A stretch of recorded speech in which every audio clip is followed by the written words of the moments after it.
Hey, good morning. Hope you're doing great. I'm super excited to share that I will be traveling for the next 13 days in Karnataka. I had a very slow start of the day due to my luggage situation, despite running multiple simulations. I guess it's all sorted out now. To paint a big picture, I plan to travel to the northern district of the state and return to Bangalore through Western Ghats. Due to limited time, I'm forced to skip the coastal lands, but we'll do that some other time. As for today, I'm starting my ride from Bengaluru to Kolar district. I hope you will enjoy this journey with me. Let's have some fun.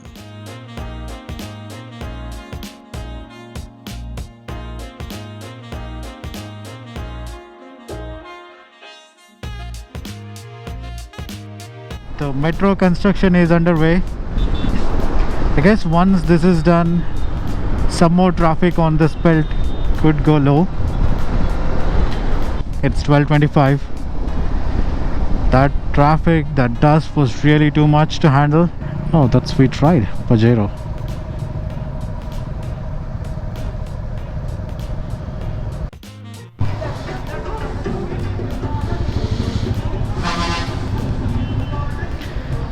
Yeah, still in the chaos. And then of course a responsible driver like this will come and just block the road.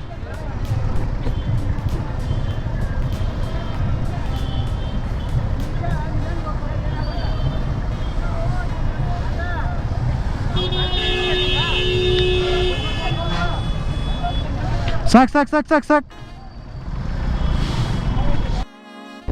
Finally came out of that traffic hell.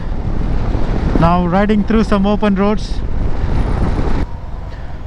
Hey, are you seeing this? This is used to harvest a lot of different sorts of produce, like wheat, rice. I think those are the things, but I haven't really seen this in operation.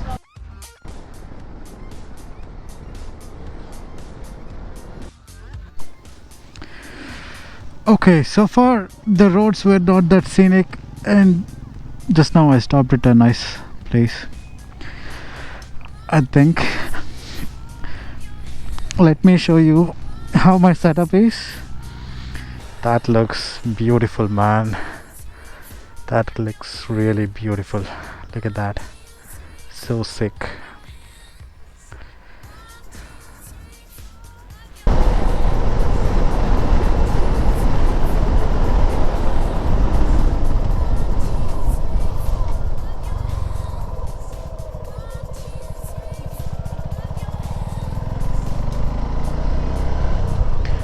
Monkey King is here. Hey guys.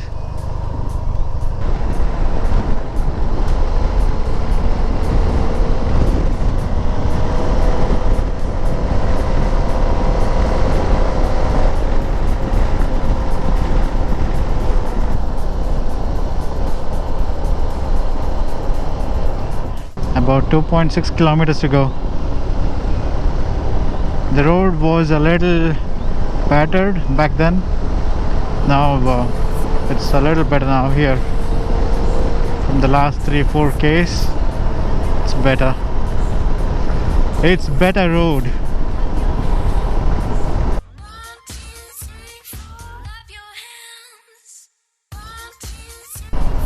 The gate seems to be open. Can we ride on it? Ah, interesting. Yeah.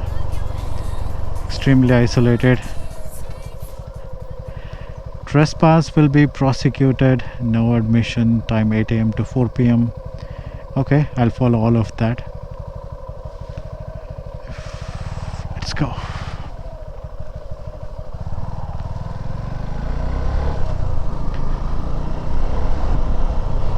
Okay, so there are people.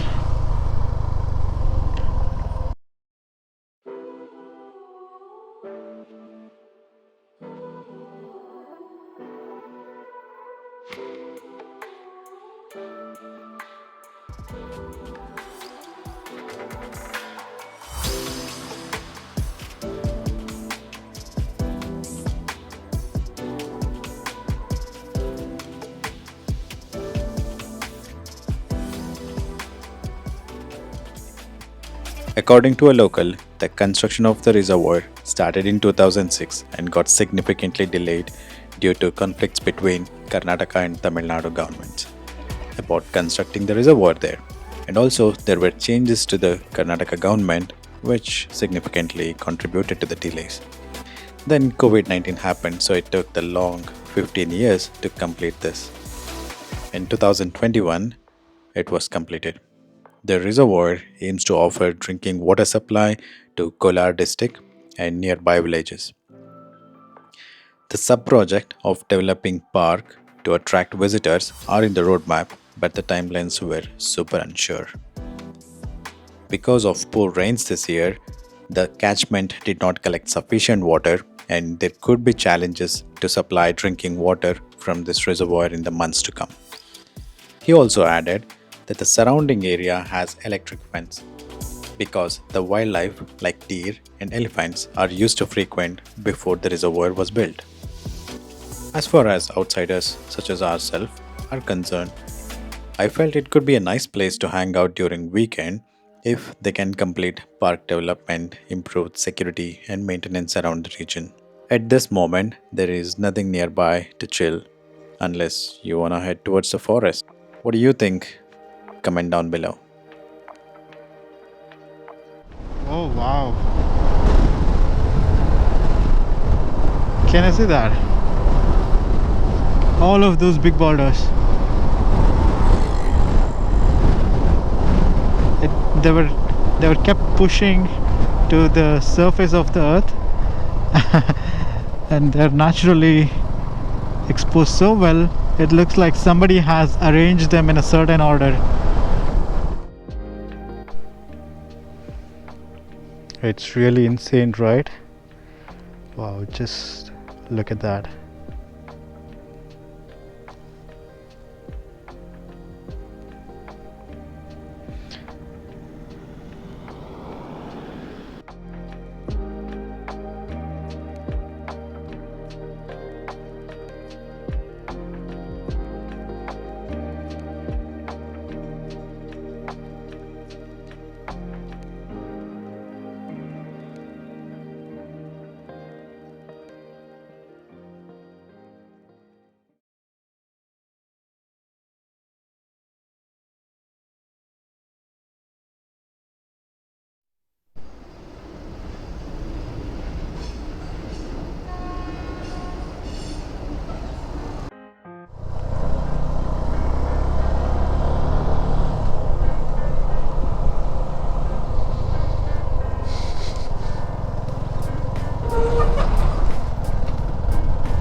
Okay, that's interesting.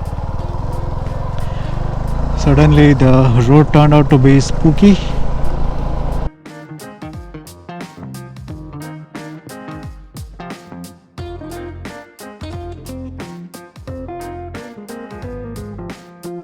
Speaking to a local, he said it's open only in the mornings. But looking at the pictures from Google Maps, I would assume that's not entirely true. However, if you're coming in the evening, I can confidently say that the temple will be closed, but you can still enjoy some peaceful time outside if the monkeys let you do.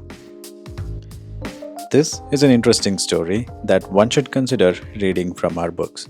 But to pique your curiosity, I will brief it out. This temple is dedicated to Lord Shiva and has an interesting story. Markandeya's parents did not have kids for a very long time. And when they prayed to Lord Shiva, he was pleased and offered two choices: an intellectual son who would attain early death in his teenage, or a dimwit who would live for a century. The parents obviously chose the former, and Markandeya was born. As Shiva's blessings, he turned out to be an intellectual sage who was also an ardent worshipper of Shiva. As his untimely death was gaining on him, he goes to Lord Shiva and continues to pray. When Lord Yamaraja, who is the god of death, comes to take him away, he clutches to Shivalinga in fear. As Yama ropes his Yamapasha on Markandeya, it also falls on Shivalinga, and Shiva bursts out from Linga with absolute fury and throws his trident on Yamaraja instantly killing him, only to revive him upon a condition that he would never come for Markandeya again, thus making Markandeya an immortal. That's quite an interesting story. Although I was super late, I thoroughly enjoyed the pleasant time here.